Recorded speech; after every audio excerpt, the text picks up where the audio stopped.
Nakahanda na ang mga lalawigan sa norte sa posibleng epekto ng bagyong Hener. Kabilang dyan ang Pangasinan. At live mula sa Dagupan City, may unang balita si Jasmine Gabriel Galban ng GMA Regional TV. Jasmine. Igan, alas 5 ng madaling araw nang maranasan ng pabugso-bugsong ulan sa lungsod ng Dagupan. Samantala, nakaalerto ang PDRRMO sa posibleng epekto ni bagyong Hener sa probinsya ng Pangasinan. Naka-red alert status ang Pangasinan PDRRMO para sa bagyong Hener.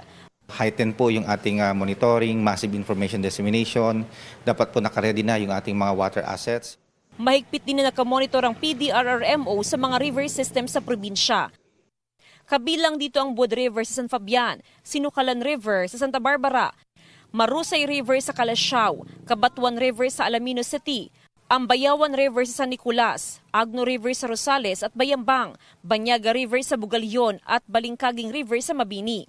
Nakaposisyon na ang mga rescue equipment at emergency vehicle ng PDRRMO.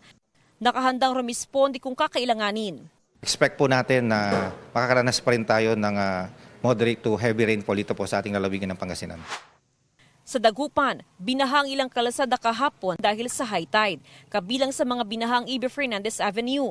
Pinasok din ng tubig ang ilang establishmento. Mahirap talaga, kailangan magbutas sila. Pag ganitong bahaba, nakasigurado na walang kita.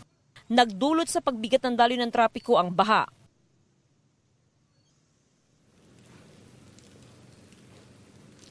Igan, sa ngayon nakabantay ang Philippine Coast Guard sa mga baybayin sa probinsya ng Pangasinan. Samantala, alas 11 kagabi nang naglandfall sa Palanan Isabela si bagyong Hener. Inaasahan naman na ngayong umaga maramdaman ang epekto ng bagyo sa probinsya ng Pangasinan, ganun din sa mga karatig na probinsya. Igan?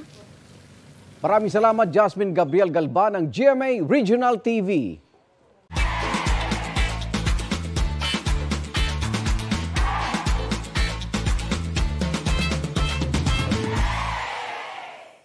Igan, mauna ka sa mga balita. Mag-subscribe sa GMA Integrated News sa YouTube.